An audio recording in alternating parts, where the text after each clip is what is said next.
nuestra vida durmiendo. Entendemos que ese es un tributo que hay que pagar para que nuestro organismo y nuestra mente funcionen a pleno rendimiento. Pensamos que es inevitable, hay que dar descanso al cuerpo y a la mente, cargar de alguna manera las baterías. Pero si no fuera por eso, pensaríamos que ese tercio de nuestra vida que pasamos durmiendo es un tercio de nuestra vida que perdemos. Y nos equivocamos. Hoy sabemos que lo importante no es dormir, descansar, sino que lo importante es soñar. Y que el dormir es interesante, es fundamental para nosotros porque es el vehículo a través del cual podemos soñar. Las experiencias realizadas con animales y también con humanos han demostrado que si se nos deja dormir pero no se nos deja soñar, acabamos enloqueciendo e incluso muriendo. Con los humanos no se ha llegado hasta ese extremo, pero con los animales sí. Eso es algo claro. También está claro que durante el sueño nuestro inconsciente queda libre del filtro, de la censura, de la consciencia, y que a través de los sueños expresamos nuestros deseos reprimidos, nuestros temores, nuestras pasiones, y que lo hacemos de una forma disfrazada, como una representación. Pero también es cierto que en los sueños a veces pasan cosas distintas a las habituales. También es cierto que a veces en los sueños viajamos o tenemos la impresión de viajar a lugares diferentes. Tenemos la impresión o la vivencia de que durante el sueño viajamos en el tiempo hacia atrás y también hacia el futuro, que se nos avisa de cosas que van a suceder y luego realmente suceden. También en los sueños, en esos sueños especiales, parece que recibimos a veces la visita de seres queridos que ya han muerto. Los hombres antiguos lo tenían muy claro. Para ellos, a través de los sueños, entramos en relación con otros mundos, con el mundo de los espíritus, con el mundo de los dioses, y quién sabe, es posible que ese hombre antiguo, que no por el hecho de ser antiguo era menos inteligente, quién sabe, tal vez tenía razón. Después lo veremos a lo largo de este programa, porque lo que nos proponemos hoy es precisamente eso, viajar al mundo de los sueños.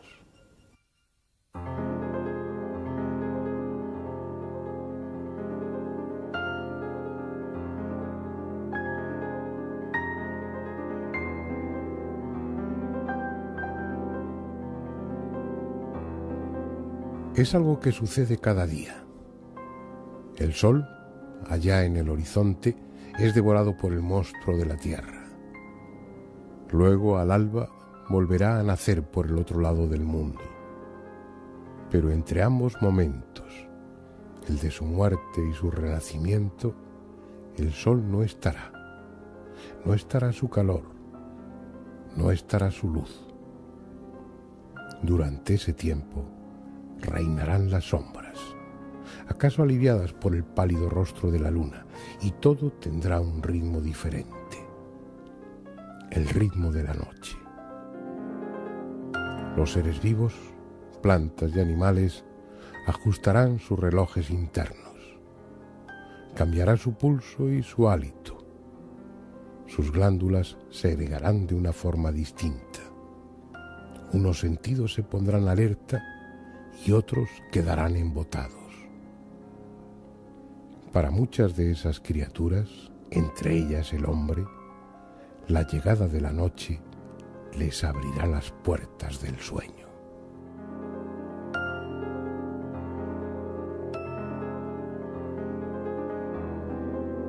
Poco a poco nos desconectamos del exterior.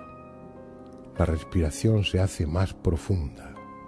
El pulso más lento y la temperatura de nuestro cuerpo desciende. Es solo el principio. Al cabo de unos minutos el sueño se hará más profundo y caeremos en una especie de nada en la que el reposo, necesario y reparador, será casi absoluto.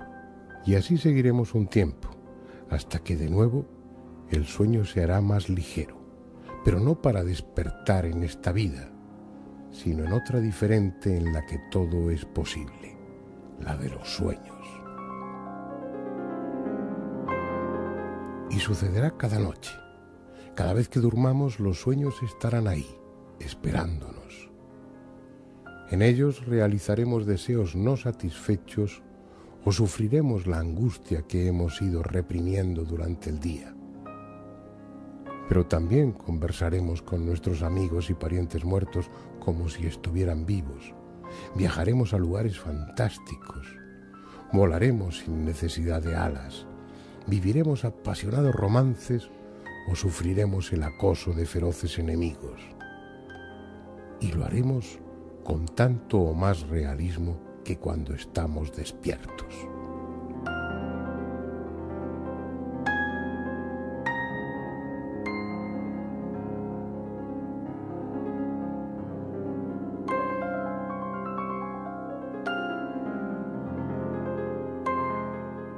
Y así ha sido desde siempre, desde que el hombre tiene conciencia. Sin embargo, ¿qué sabemos de los sueños? Todas esas vivencias tan reales son pura fantasía de nuestro inconsciente. ¿Acaso sabemos siquiera por qué soñamos?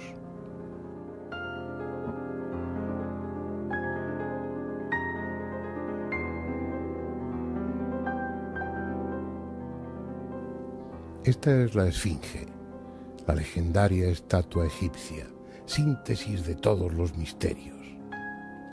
Está aquí, en la meseta de Giza, desde hace nadie sabe cuánto tiempo. Puede que sea más vieja incluso que las propias pirámides. Entre sus patas hay una lápida cubierta de jeroglíficos. En ellos se cuenta cómo el faraón Tutmosis IV, hace unos 3.500 años, se quedó dormido a la sombra de la colosal cabeza, que por entonces era lo único de la estatua que no estaba cubierto por la arena, y dormido, el joven faraón soñó que la Esfinge le hablaba. Mírame, levanta tus ojos hasta mí, Tutmosis, hijo mío. Yo soy tu padre, el dios Aracte Kefre Reatum. Quiero darte la realeza. A ti pertenecerá la tierra en toda su extensión. Las riquezas de Egipto y los tributos de todos los países serán tuyos. Ya hace muchos años que mi rostro y mi corazón están dirigidos hacia ti. Me oprime la arena del desierto. Prométeme que me librarás de ella, pues eres mi hijo y mi salvador. Y así lo hizo. Durante el primer año de su mandato ordenó quitar la arena y dejar la Esfinge al descubierto. Todo el mundo antiguo está plagado de relatos en los que los sueños cambiaron el destino de los hombres o de las naciones. Sin salir de Egipto, podemos citar otro sueño célebre recogido en el Antiguo Testamento, aquel que tuvo un faraón y el patriarca José interpretó. Un sueño en el que aparecían 7 vacas gordas que salían del río para pastar, seguidas de 7 vacas flacas, complementado con otro sueño en el que eran 7 espigas de trigo lozanas y otras 7 marchitas.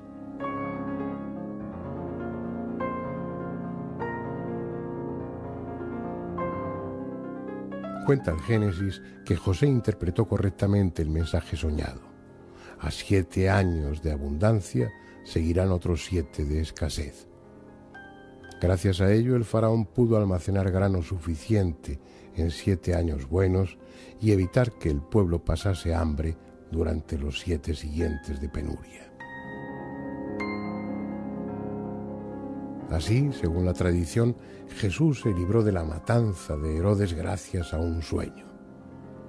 El Evangelio de San Mateo cuenta que José fue advertido por un ángel durante el sueño para que huyese a Egipto con María y el niño, evitando de esa manera que fuese una víctima más de la llamada matanza de los inocentes. También en un sueño, y con el mismo objetivo, los 3 reyes magos fueron avisados para que no volvieran a ver a Herodes ni le informaran sobre su visita al niño Jesús, sino que se marcharan a su país por otro camino y en secreto. Todas las religiones cuentan en sus fundamentos con sueños que fueron determinantes. Sueños en los que desde el otro mundo el elegido era instado a emprender su misión evangelizadora, o en los que, a través de símbolos, se anunciaba la llegada de un nuevo Mesías o de un renovador de la espiritualidad.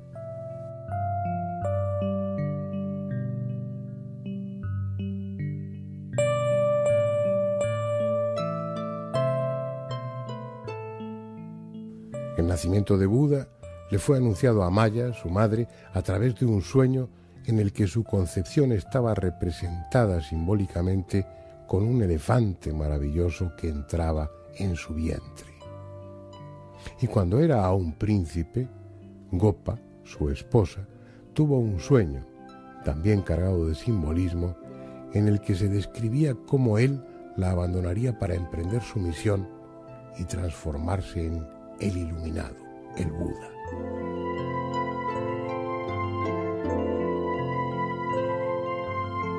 No deja de ser curioso que esos grandes movimientos religiosos que han cambiado el mundo, que han costado innumerables guerras, que han movido millones y millones de conciencias, sean en gran medida consecuencia de los sueños. Sin ellos, por ejemplo, no existiría el Islam. La más joven y pujante de las religiones actuales deriva de sueños en los que Mahoma recibió instrucciones, revelaciones, visitó los cielos. La primera parte del Corán le fue confiada durante un sueño. En otro se le prometió la Meca para sus fieles. Fueron muchos, y todos ellos de enorme importancia para las creencias y modo de vida de los musulmanes. Hasta las 5 llamadas a la oración que hace el muecín cada día se deben a un sueño. En él, el profeta, después de atravesar las 13 moradas celestiales a lomos de su yegua Al-Borak, tuvo un encuentro con Dios y tras larga porfía consiguió que las plegarias se hiciesen solo 5 veces al día y no 50, como exigía el Todopoderoso. Son sueños especiales, diferentes a los sueños ordinarios. Sueños que a veces nada tienen que ver con la mística y sí con cuestiones prácticas, porque durante el sueño nuestra mente sigue trabajando y es capaz de resolver problemas que despiertos no podemos. Por ejemplo, la química orgánica actual no existiría de no haber sido por un sueño, el que tuvo el químico alemán Kekulé.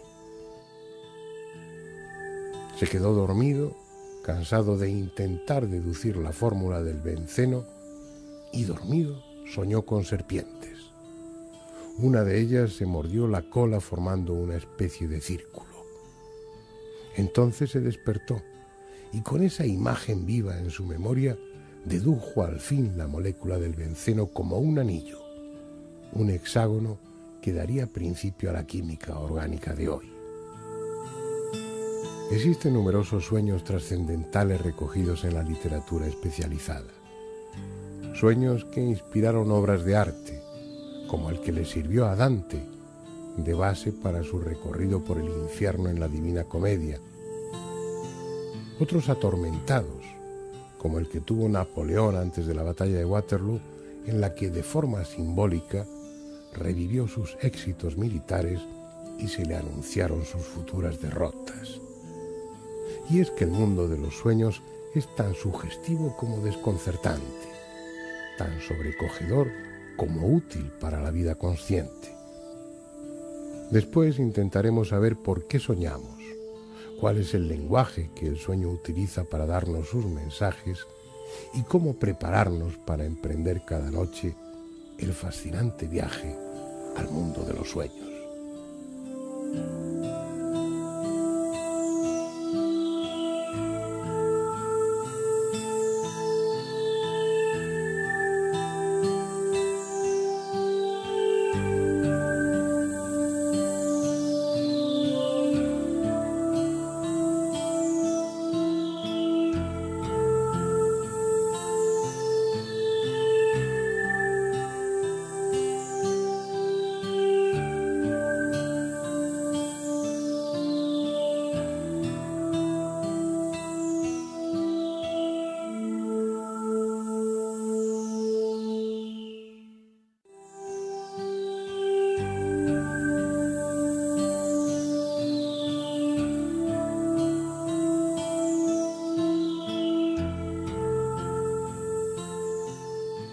Al soñar vivimos otra vida diferente, tan real para el que sueña como la vida ordinaria, pero llena de acontecimientos extraordinarios, desconcertantes, absurdos.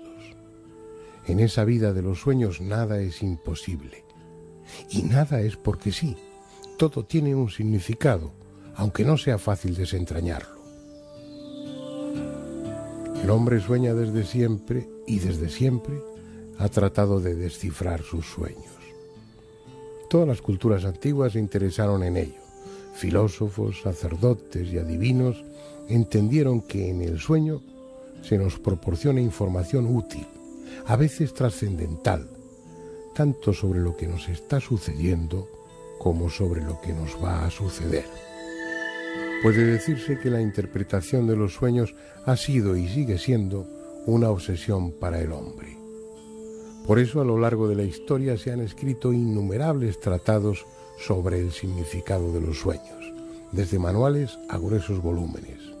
Parece una materia inagotable, y a los libros clásicos se unen cada año otros nuevos. Pero la auténtica revolución en la interpretación de los sueños se produjo a finales del siglo XIX con Freud. En una Europa conmocionada por el cambio de ideas que supuso el marxismo, mucho más materialistas y racionales, el psicoanálisis cambió también el concepto de lo psicológico, dando al inconsciente un papel primordial y considerando a los sueños como el mejor camino para acceder a él.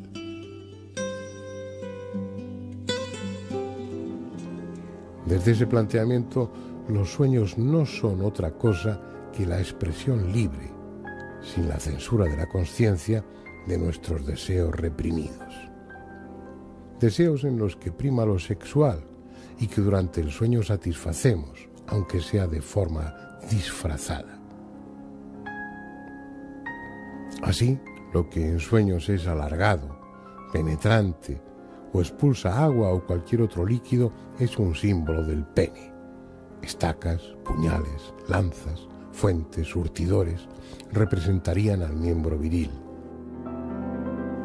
De la misma manera, todos aquellos objetos que tienen una cavidad, desde un armario a un puchero, desde un bolso a un estanque, serían símbolos de la vagina o del útero. También muchas actividades que realizamos durante los sueños tendrían idéntico significado. Flotar en el aire, montar a caballo, nadar, deslizarse por una cuesta abajo, equivaldrían a la actividad sexual, desde la masturbación hasta el coito. Todo ello desde planos mucho más profundos que lo simplemente carnal, como si la sexualidad fuese el auténtico motor de nuestra vida inconsciente, de nuestros impulsos y de nuestros temores.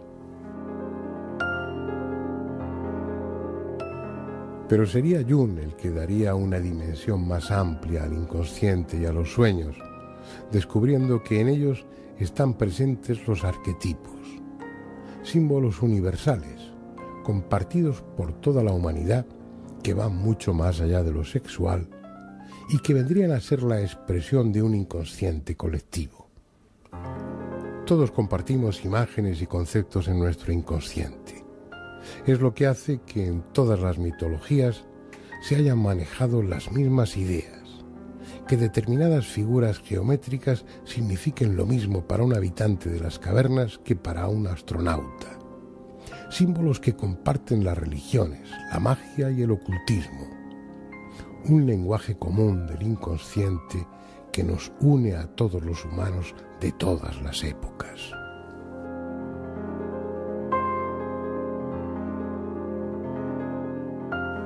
El mar, ¿acaso puede ser otra cosa que la expresión de lo profundo, de lo ancestral? En el inconsciente colectivo está un recuerdo que es anterior a la propia especie humana, que se hunde en el tiempo, el de que hace incontables millones de años fue en las aguas de los océanos donde surgió la vida. El agua primordial, que es también la que nos envuelve cuando aún no hemos nacido, el líquido amniótico en el que flotamos dentro del útero materno. Así, el mar en los sueños es el símbolo de lo más profundo de nosotros, de esa parte apenas conocida de nuestra mente donde anidan los instintos y las pasiones más primarias. Si nos hundimos, es porque esos sentimientos primitivos tiran de nosotros hacia abajo. Si flotamos o navegamos sobre el mar de nuestro sueño, es porque sin ignorar las pasiones, las dominamos.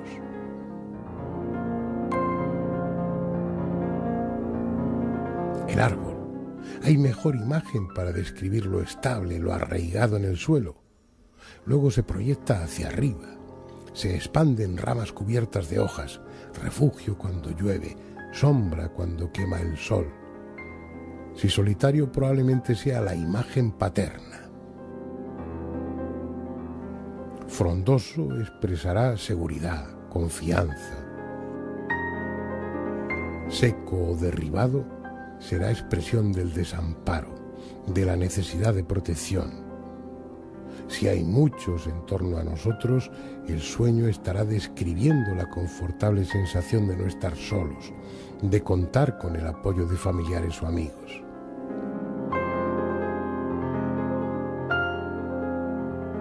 De la misma forma, la luna es lo maternal, lo femenino. Su presencia en el sueño expresa amor, fecundidad, pero es también la luz que nos permite ver en la oscuridad, la que nos permite movernos sin miedo en el mundo de lo intuitivo. La referencia serena y tranquilizadora para no perdernos en el reino de los instintos. Y así podríamos seguir indefinidamente, porque nada hay gratuito en los sueños. Todo, cada imagen, cada color, cada aroma, cada sensación que experimentamos durante el sueño tiene un significado. Pero es solo la expresión simbólica de lo que vivimos despiertos, de lo que deseamos o tememos, ¿o hay algo más? ¿Hay, por ejemplo, sueños en los que se nos desvela el futuro? ¿O qué decir de esos sueños que recordamos vívidamente, en los que hemos visitado lugares que luego en la vida real acabaremos conociendo? ¿Qué hace nuestra mente cuando no estamos soñando?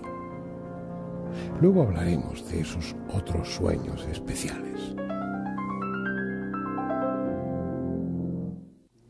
Bueno, vamos a tratar de penetrar en los aspectos psicológicos del sueño, todo ese contenido psicodinámico, toda esa tormenta de sentimientos que parece que se expresan a través de los sueños, y vamos a hacerlo con un profesional, con un magnífico psicólogo y además un buen amigo, Alfonso Medina.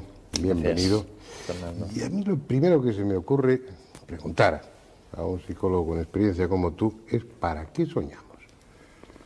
Lo primero se me ocurre es para poder dormir. Porque si no soñásemos, el dormir,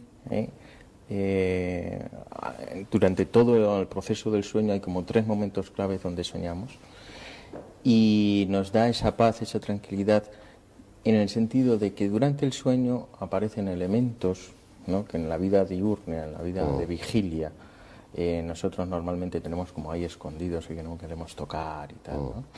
Y aparecen en el sueño condensado en diferentes aspectos, objetos, personas, o desplazados a otras personas, otros objetos, y de esa manera, digamos, como que mentalmente nuestro psiquismo se relaja, puede asumir esos elementos que están ahí inconscientes, que en la vida diurna los tenemos censurados y reprimidos, y si no son muy fuertes, podemos contemplarlos en el sueño y podemos tener un dormir agradable, ¿no?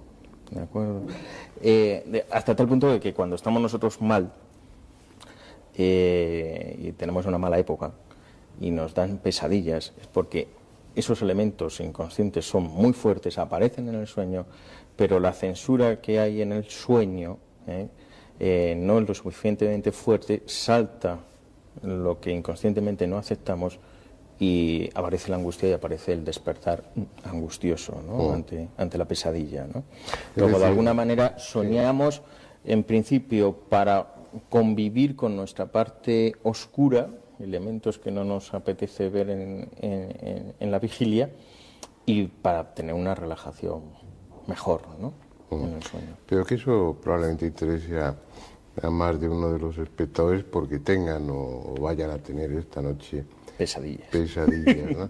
Cuando uno se despierta dentro de una pesadilla, por ejemplo, es muy típico, te va a pasar algo, caes por un precipicio, pero antes de llegar al suelo te despiertas, o están a punto de matarte en esa pesadilla, lo estás pasando fatal, pero en el último momento te despiertas.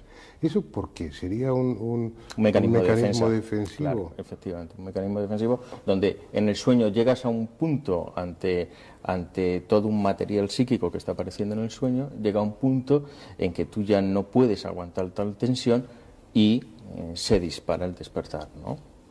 ¿Qué pasa con el tiempo? Porque cuando soñamos nos parece que estamos viviendo una extraordinaria, larguísima aventura. Sí. El tiempo desaparece. Es decir, el tiempo no es un constructo teórico nuestro de la vigilia.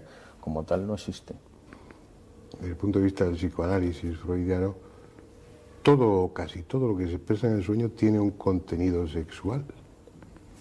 Y yo no sé desde Freud sí, desde Jung, por ejemplo, no. La crítica que hace Jung a Freud es precisamente esa, que todo lo reduce a un contenido sexual, ¿no? ¿Por qué? Porque luego él desarrolló toda una teoría de la libido, ¿no?, y de la pulsión sexual. Y la crítica que le hace Jung, desde la teoría de Jung, es que es como mucho más amplio, ¿no? Es decir, ahí en el sueño pueden entrar arquetipos universales, y la gran diferencia entre uno y otro es que Freud siempre habla del inconsciente individual de la persona y Jung habla, sí, del inconsciente individual más un inconsciente colectivo que también puede ser introducido en el sueño totalmente, ¿no? Sí parece claro que hay una información que ahí está, interesante. Efectivamente. ¿Cómo interpretáis los sueños?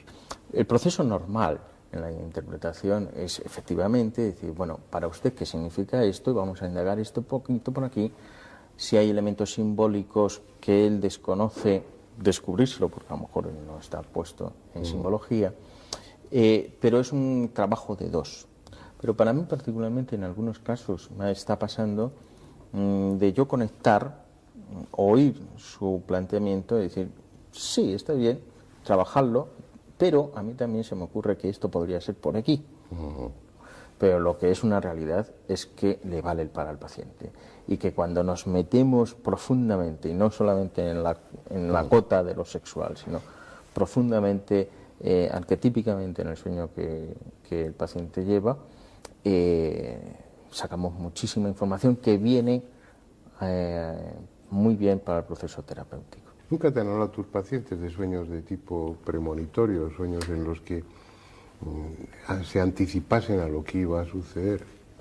Un dato mío personal es, tú sabes que mi padre estaba mal, y como 2 semanas antes estaba yo comiendo en casa de mis padres, fui a verles y me dice, Alfonso, he tenido un sueño precioso, he visto toda mi vida y era preciosa. Yo cuando me dijo eso digo, la hemos cagado. Vamos a liarla. A las 2 semanas le dio el problema cerebral que tuvo, ¿no? Da la impresión de que a medida que uno se va haciendo mayor, pues se necesita dormir menos horas de sueño, y se tienen menos sueños. No sé si eso es cierto o no, pero lo que sí parece evidente es que los niños pequeños necesitan pasarse muchas horas durmiendo a lo largo del día, y que en gran parte de ese tiempo que dedican a dormir también están soñando. Sí. Como si los niños cuando son pequeños necesitaran soñar más. ¿Por qué crees que puede ser eso? Porque los sueños, aparte de expresar esos contenidos inconscientes, también sirvan para formar nuestra psicología, como una especie de ejercicio, de práctica, claro, que desarrolle nuestra capacidad de sentir, de emocionarnos o de pensar. Claro, yo creo que ahí está todo un proceso que dura unos años, ¿no? De conectar con nosotros mismos de pequeños, con nuestro mundo interno, y poco a poco ir abriéndonos al mundo externo. Y ahí hay todo un proceso de análisis interior del niño que puede estar recogiendo información constantemente de todo, de la escuela, bueno, de la escuela, del jardín de infancia, de la escuela infantil, de los padres, de los abuelos, ¿no? Y necesitan más para integrar toda esa información, ¿no?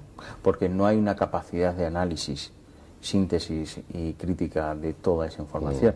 Lo que sí hay es una esponja, una esponja. Luego vendrá la elaboración de todo ese material, cuando sea un poco más mayor. Pero en el momento necesita chupar información, ¿no? Oye, Alfonso, tú estás muy atento a tus sueños, tratas de recordar lo que has soñado y lo interpretas. Bueno, yo he tenido temporadas, hay temporadas en que sí y hay temporadas en que no, en función un poco de lo que yo quiero indagar, de lo que yo estaba formándome, estudiando. Digamos que la época en que yo más indagué mis sueños fue la época de mi propio análisis, ¿no? Y bueno, pues, por ejemplo, yo a la gente que le puede interesar poder recordar sus sueños, normalmente siempre vamos a recordar más fácilmente a no ser de que tengamos una pesadilla, ¿no? Que nos despertemos a medianoche, pero normalmente es ese último sueño antes de despertar, ¿no? Por la mañana, pues que se ponga una libretita, un bolígrafo, y en cuanto que despiertes, anotar lo que recuerdas. También muy importante que cuando te vayas a la cama seas consciente, en términos de casi gestáltico, del aquí y el ahora, decir, quiero, deseo conectar con mis sueños, recordar mis sueños. ¿Por qué se te escapa tan rápidamente de la memoria del sueño? Es una faena. ¿Por qué? Por una sencilla razón. Antes estábamos comentando de que el sueño lo que permite es sacar elementos inconscientes que la vigilia no podemos aceptar, pero que en el sueño nos podemos permitir. Por eso desaparece tan rápido, porque entonces conectaríamos con cosas con las cuales no queremos conectar. Por eso nosotros lo trabajamos en la psicoterapia. La psicoterapia es llegar a esos elementos, digamos, inconscientes, que más que inconsciente es el preconsciente, ¿no? Y retomando de ahí, ir cambiando pautas de la persona, ¿no? La paradoja es que uno quiere cambiar, pero no hace nada por cambiar. Me refiero a las personas con las que trabajamos, ¿no?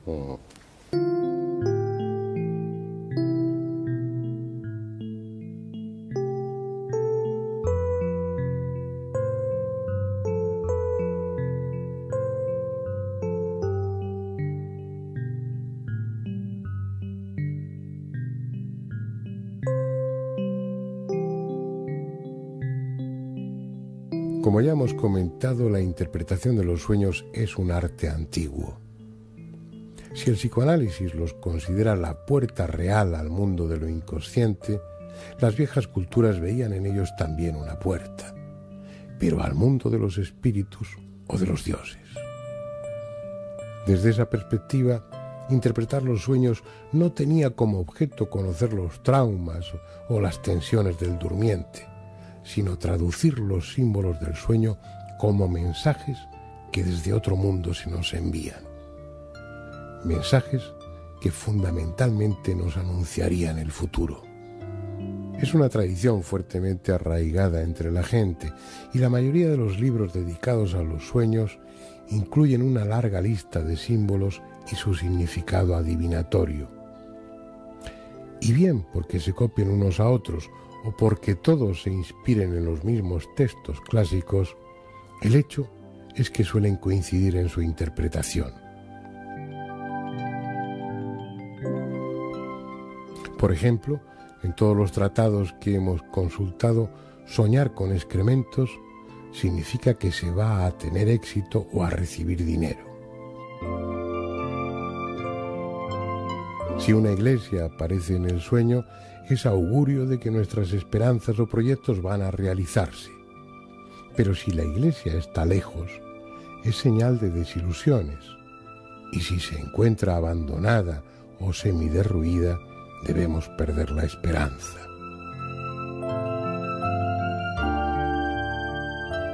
Si soñamos con un precipicio, es anuncio de dificultades. Si trepamos por él, es que las superaremos. y si en el sueño caemos por un precipicio, es que habrá un mal final para la situación que nos tiene preocupados. Si en sueños consultamos con algún adivino, es señal de angustia, de incertidumbre. Soñar con agua tiene muchos significados según sea ese agua. Si está limpia y clara, anuncia una vida feliz, placentera. Si mana de fuente o caño, es presagio de prosperidad. En cambio, si el agua es sucia o estancada, augura preocupaciones y desgracias. Cuando el agua de los sueños se agita con el oleaje, habrá penas y sufrimiento.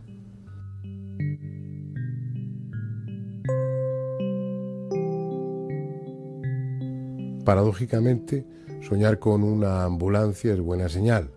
Nuestra situación va a mejorar. Si aparece algún ángel en el sueño, es siempre buen presagio. Lo que nos preocupe, sea enfermedad, negocios o afectos, se soluciona pronto y favorablemente. Con frecuencia, el significado adivinatorio de los sueños se corresponde con lo tópico. Así, soñar que estamos en un callejón quiere decir que estamos inmersos en una situación que no va a resolverse y no queda otro remedio que dar marcha atrás y buscar otro camino. Sin embargo, en otras ocasiones el sueño tiene un significado contrario al que podría imaginarse y, por ejemplo, soñar con fantasmas o aparecidos nos da a entender que el problema que nos preocupa se va a resolver, siempre que conservemos la calma. Si soñamos con lobos o perros que aúllan, es que nos amenaza un grave peligro y debemos estar alerta. En cambio, soñar con un campanario o campanas es señal de ascenso, de éxito. Y para no hacer más larga esta lista de ejemplos, digamos que soñar con cometas es anuncio inequívoco de catástrofe. Como es lógico, este tipo de interpretaciones predictivas de los sueños solo tiene el valor que uno quiera darle. Lo que consideramos sueños premonitorios, sueños de aviso, son otra cosa. Se trata de sueños especiales, que se recuerdan muy nítidamente al despertar y con la sensación de que son importantes y no deben desdeñarse. Sueños así han salvado la vida a muchas personas. Hitler fue una de ellas. Cuando era cabo, durante la Primera Guerra Mundial, dormido en una trinchera, soñó que una bomba explotaba y él moría bajo los escombros.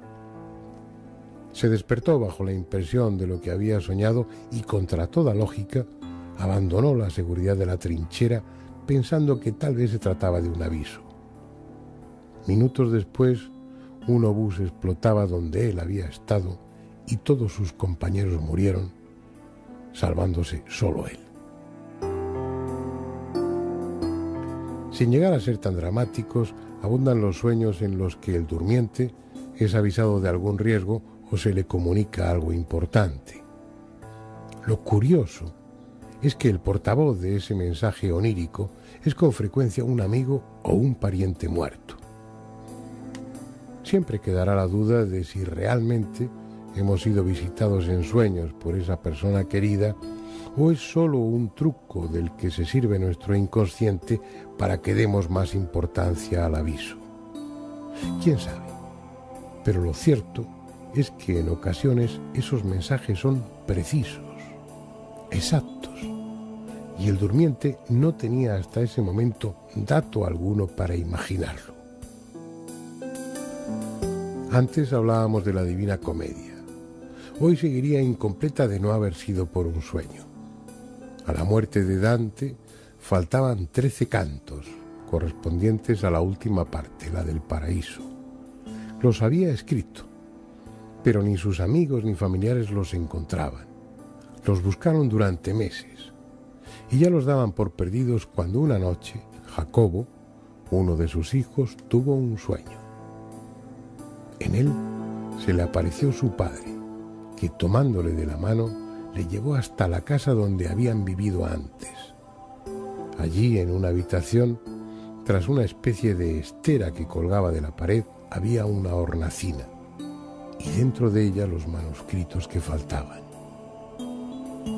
Jacobo se despertó y, siguiendo exactamente las indicaciones del sueño, dio con la hornacina y con los manuscritos. ¿Fue un acto de clarividencia o Dante visitó realmente a su hijo durante el sueño? Es una pregunta que quienes han tenido sueños semejantes se hacen. Despiertos, tendemos a considerarlos fantasías de nuestro inconsciente, expresiones dramatizadas de nuestros recuerdos o del deseo de volver a ver a esos seres queridos que se fueron. Pero quizá nos equivoquemos. Para los sabios de la antigüedad, que daban enorme importancia a lo soñado, es en esos momentos cuando se abren para nuestro espíritu las puertas de otra realidad. Esta noche, cuando cierren los ojos y en su postura habitual esperen la llegada del sueño, traten de ver con los ojos de la mente el lugar al que desean ir. Mañana no lo recordarán, pero si se duermen con esa imagen en su mente, es muy posible que ese viaje tenga lugar.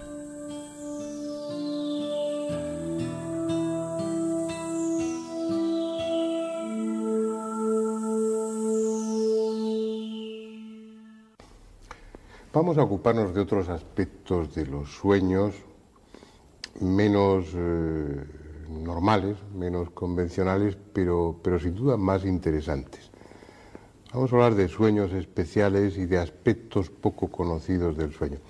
Y vamos a hacerlo con un buen amigo, un colega médico, psiquiatra, el doctor Manuel Berrocal, que además es el vicepresidente de la Sociedad Española de Parapsicología y que llevas ahí ya un montón de años, ¿no? Que recuerdo unos 16 o 17 años ya llevo.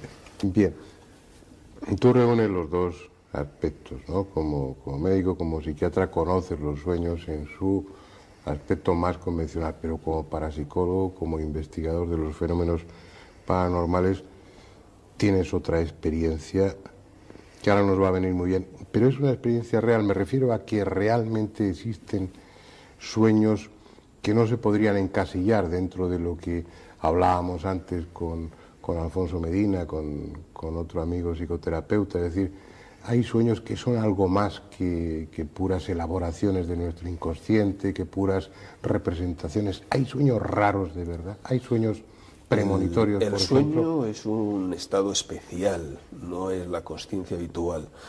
Y en él, de alguna manera, se facilita la llegada de información, muchas veces no se sabe cómo. Hay un sueño que es muy representativo, sobre todo en etapas de la persona en que está en un nivel de ansiedad importante, como pudo ser principalmente, pues, por ejemplo, en la Segunda Guerra Mundial. Se produjeron muchos casos en los cuales la gente recibía la información de que un familiar que estaba en el frente había muerto. Entonces esa situación, pues curiosamente, claro, no es suficiente el intentar explicarlo por el hecho de decir, bueno, es que evidentemente quien tiene un familiar en el frente está más pensando que en cualquier momento puede morir. Había algo más, había una coincidencia muy exagerada y continuada, lo cual de alguna manera llamó la atención en su momento, bueno, a la Sociedad Psíquica Inglesa. Hicieron un registro muy importante de todos esos casos. Entonces, las coincidencias de hora en las cuales esa persona había muerto con el momento en que el familiar recibía esa información fue tan sumamente abrumador, que es algo que, aunque luego posteriormente, por suerte, claro, no ha habido una situación que se haya repetido semejante, no ha sido posible volver otra vez a contrastar, pero sí existe continuamente una situación de personas que en un trance de muerte, sobre todo de tipo brusco, sí suelen reproducir esos fenómenos de un familiar que recibe esa información, y eso principalmente se da en el sueño. Pero lo que sí parece claro, Manuel, es que la sensación que tenemos muchas veces en el sueño es la de desplazarnos, de ir a sitios, y a veces volvemos a ese mismo sitio que solo existe en nuestros sueños, donde están, es un paisaje, un entorno conocido con personas conocidas que solamente están presentes en nuestros sueños y que periódicamente vas allí en el sueño. Y uno siempre le queda la duda si realmente es pura fabulación de nuestro inconsciente. Es que ese es el problema. O a lo mejor si estás yendo a otro. Es que ese es el problema. O sea, el problema surge cuando no puedes contrastarlo de otra manera. O sea, la opinión de una persona, el mensaje que él te da, hombre, siempre es válido en el sentido de que no vas a dudar en absoluto de él. Pero claro, necesitas algo más para que realmente esa situación sea contrastable.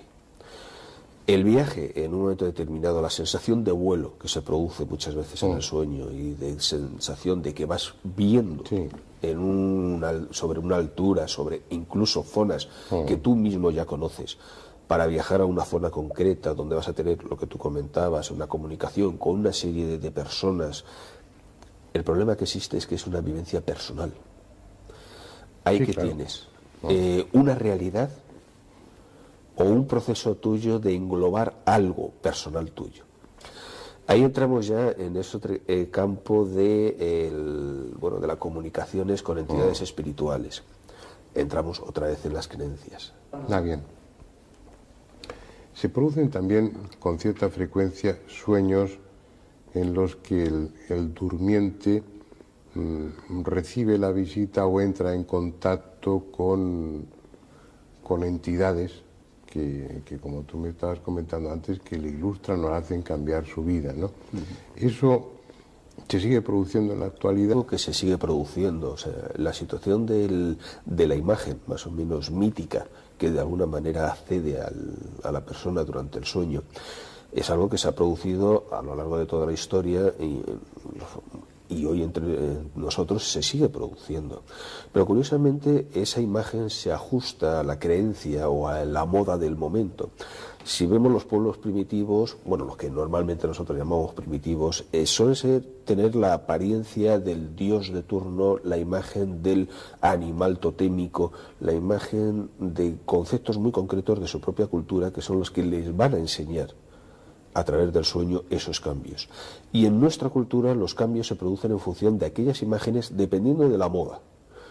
Cuando los espiritistas estaban de moda era la imagen del espiritismo, del espíritu más o menos especial, aquel que se consideraba que podía ser importante, el gran escritor del momento, el gran batallador, el que fuera. O sea, eran imágenes muy concretas las que aparecían para dar esa enseñanza en un momento determinado. Manuel, es que, bueno, hemos visto hasta ahora que sí se produce una comunicación telepática a través de los sueños, que eso sucede, que a través de los sueños se adquiere información de algo que va a suceder, como son esos sueños premonitorios, que en los sueños aparecen, procedan de donde procedan, de lo profundo de nosotros o de lo profundo del espacio, no lo sé, pero aparecen maestros que te ilustran o que te llevan a cambiar tu vida, y también aparecen muertos.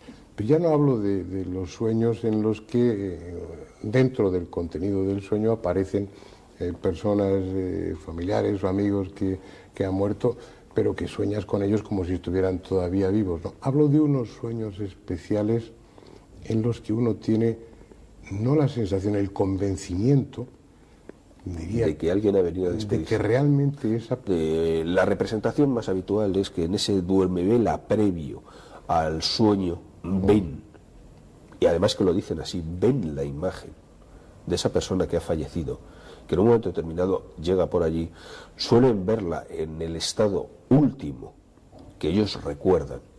Curiosamente no es la imagen del muerto, sino la imagen última que ellos recuerdan de cuando estaba vivo. Y en ese aspecto te representan siempre de alguna manera que están convencidos de que vienen a despedirse, por alguna razón. Normalmente siempre ha habido una relación afectiva muy importante y ha habido una muerte que por lo que sea ha impedido que esa persona consiguiera despedirse de la otra, porque ha sido una muerte no violenta, sin duda alguna, pero sí que había una separación de espacio entre uno y otro y no ha sido posible esa situación de decir, bueno, pues me encuentro mal, cualquier cosa. O sea, y parece como si esa persona antes de morir se hubiera quedado centrada en decir, me tengo que despedir de este otro.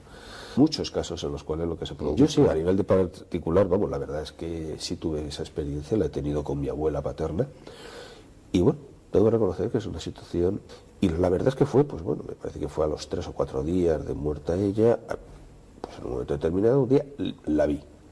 La ves en plan, pues bueno, pues como estaba, como yo la recordaba directamente en los últimos años.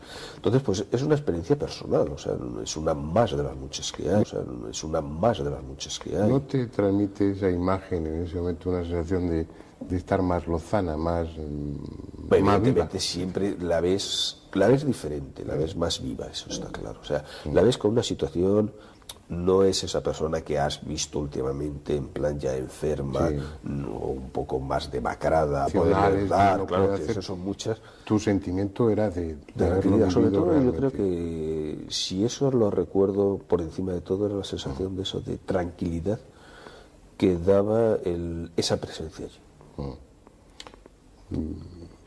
Y eso que De alguna manera es algo que si le queremos buscar explicaciones vamos a encontrar muchas, pero reconozco que es una vivencia que normalmente, bueno, la verdad es que tú la conocías a nivel personal, pero nunca la había comentado, porque es una vivencia realmente que en un momento determinado el comentarla, yo creo que merece la pena para que existe un porcentaje muy alto de gente que la ha tenido, muy alto de gente que la ha tenido. Sí. Y que en un momento determinado no le busquen explicaciones extrañas a esa situación. Muy bien, Manuel, pues en más de una ocasión recurriremos a ti, te pediremos que nos acompañes, porque hay muchos temas en los que tenemos que entrar que tienen que ver con lo paranormal y bueno, pues lo que importa es tener el testimonio de personas que lo conocen desde el lado serio y con una experiencia suficiente y con una formación adecuada y no con ese otro tipo de personas como estabas aludiendo, porque todos estos temas son auténticos, se puede hablar de ellos, se puede hablar razonablemente de ellos, pero lamentablemente pues caen muchas veces en el descrédito porque las personas a las que se recurre pues bueno, hacen interpretaciones que tienen más que ver con la tragicomedia, con el esperpento o con la pura picaresca que con la realidad. Vamos a dejar el programa aquí. Hemos estado hablando en esta última parte de esos sueños especiales. No entramos a decir qué son o qué dejan de ser. En definitiva, yo diría que el durmiente es el que tiene la información y que se quede con aquello que realmente siente. Así como comentábamos con el doctor Berrocal, pues uno tiene el convencimiento o el sentimiento de que ha recibido la visita de ese ser querido muerto, pues nadie le va a poder dar otra interpretación mejor que esa que usted mismo tiene. ¿Quién sabe? Es posible que esta misma noche pues tengan alguno de esos sueños especiales que nada tienen que ver con los sueños ordinarios y que a uno siempre le dejan en la misma duda. ¿Realmente accedemos a través del sueño a otros planos, a otros niveles de la realidad? ¿Se puede todo explicar simplemente como elaboración de nuestro inconsciente? Yo creo que no, pero bueno, esa es una opinión particular. Tal vez, si esta noche tienen uno de esos sueños, pues convengan conmigo en que durmiendo se pueden vivir extraordinarias aventuras. Hasta la próxima semana.